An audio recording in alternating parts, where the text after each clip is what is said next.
दोस्तों नमस्कार। अब मैं आपके साथी लक्ष्मीकांत पंडित तत्काल टाइम न्यूज़ में आपका स्वागत कर रहा हूं। जैसे कि आप देख पा रहे हैं स्क्रीन पर मनीष शुक्ला जी हैं, जो कि गायत्री डायग्नोस्टिक सेंटर के प्रमुख है। और ये जो सेंटर है श्री नरेंद्र वाजपेयी जी सामाजिक विकास ट्रस्ट द्वारा जो है संस्था द्वारा संचालित किया जा रहा है। इन दिनों जबकि स्वास्थ्य सेवाओं के लिए बहुत मारामारी बची है, उस समय इस प्रकार के सामाजिक सेवा के सरोकार से संस्थान चलाना कितना मुश्किल हो रहा है और क्या क्या दिक्कत आती है और इसकी पृष्ठभूमि क्या है, इस विषय पर बात करेंगे।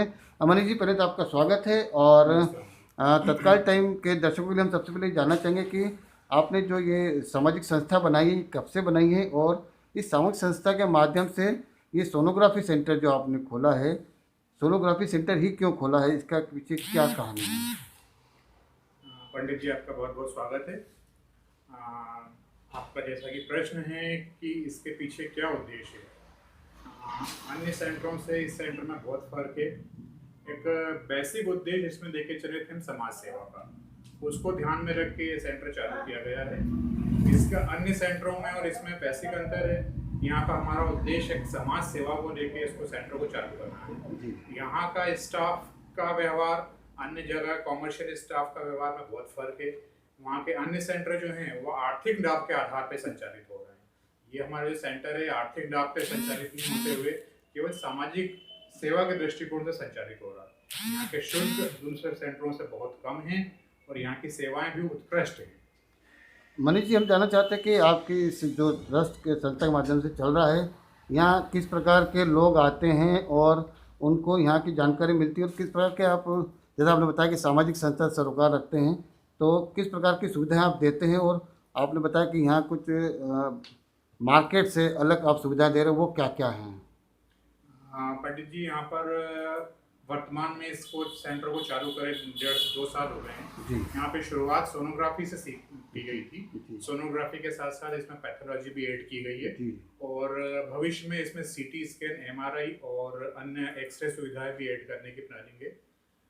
मैं थोड़ा सा विस्तृत आपको जानकारी दे दूं कि सामाजिक नरेंद्र वाजपेयी सामाजिक विकास संस्था जो है जी ये किसी तरह कोई दान नहीं ले रही है, कोई डोनेशन नहीं ले रही है, कोई चंदा नहीं ले रही है। जी गवर्नमेंट की किसी एजेंसी से किसी तरह का कोई आर्थिक लाभ नहीं ले रही है। जी इसका संचालन मेंबर्स द्वारा अपने स्वयं के आर्थिक स्रोतों से किया जा रहा है।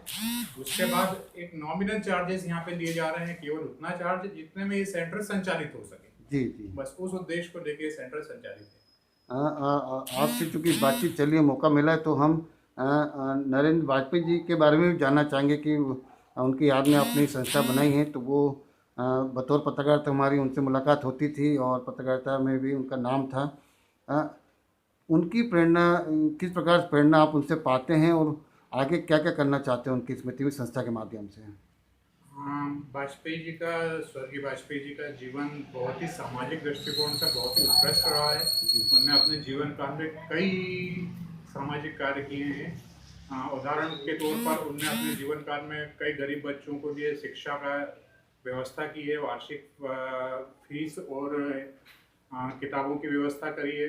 नियमित रूप से ये वो काम करते रहे हैं। इसके साथ साथ उन्होंने कई गरीब बच्चों की, गरीब कन्याओं का कन्यादान करा है। और इसके साथ साथ उन्होंने कई और भी सामाजिक कार्य करते रहे हैं। वो पत्रकार भी थे, वो सामाजिक सेवा भी करते थे, साथ साथ वो शिक्षक भी थे। तो उनकी जो विचार थे उन्हीं को हम इस गायत्री डायग्नोस्टिक सेंटर के माध्यम से आगे बढ़ा रहे हैं। मनीष जी, इन दिनों जबकि कोरोना काल चल रहा है, सेकेंड वेव चल रही है, हमने देखा पिछले साल भी स्वास्थ्य के संबंधित जो अनियमितता फैली थी और कई लोग आपदा में अवसर खोज रहे थे, खासकर मेडिकल स्वास्थ्य विभाग में कई लोगों ने मशीनें बेची है, ब्लैक मार्केटिंग करी। इन दिनों भी जब इंजेक्शन की, ऑक्सीजन की चल रही है, उस कार्यकाल में आप एक सामाजिक सेवा का संकल्प लेके ये सेंटर चला रहे हैं। क्या लगता है, ये इस प्रकार की जो गतिविधि है स्वास्थ्य सेवाओं में किस प्रकार को इंगित करती है, और आप एक अच्छे पवित्र उद्देश्य के साथ काम कर रहे हैं? आपको ऐसा नहीं लगा कि इस प्रकार की जो चल रही है वो इस प्रकार की भावनाओं को नुकसान पहुंचा सकती है? मामा जी, पंडित जी, मेरा ये मानना है कि मानव जीवन अनमोल होता है। जी इसको जीने के हर व्यक्ति के अपने अपने सिद्धांत होते हैं, अपने अपने तरीके होते हैं। तो कोई व्यक्ति इसको सही दिशा में ले जाना चाहता है, कोई की सोच सिर्फ अपने तक सीमित होती है। अब जिस तरह की अभी वर्तमान स्थितियां हैं, इसमें हर व्यक्ति अपने तरह से कार्य कर रहा है। जैसे कि हमारी संस्था है, आज भी पुराने रेट पर ही काम कर रही है।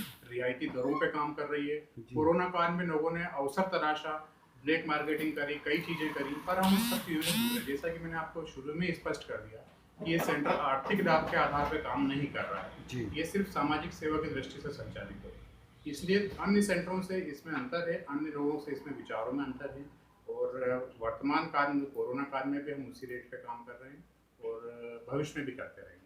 चलिए, हम उम्मीद करते हैं कि जो ज़रूरतमंद है उस क्षेत्र के जो नागरिक है जिनको रियायती दरों में इलाज की आवश्यकता है, वो आपकी संस्था के माध्यम से अपने अच्छे स्वास्थ्य को पा सकते हैं। और गायत्री डायग्नोस्टिक सेंटर जो कि नंदा नगर में स्थित है, हम उम्मीद करते हैं कि हम इस इंटरव्यू में नीचे कैप्शन में भी पता दे रहे हैं ताकि जो ज़रूरतमंद है वो यहाँ आके इलाज करा सकें और आपके सामाजिक संकल्प और सरोकार में सहभागी बना सकें। आपने तत्काल टाइम से बात करी, इसके लिए धन्यवाद। नमस्कार। आपको बहुत बहुत धन्यवाद।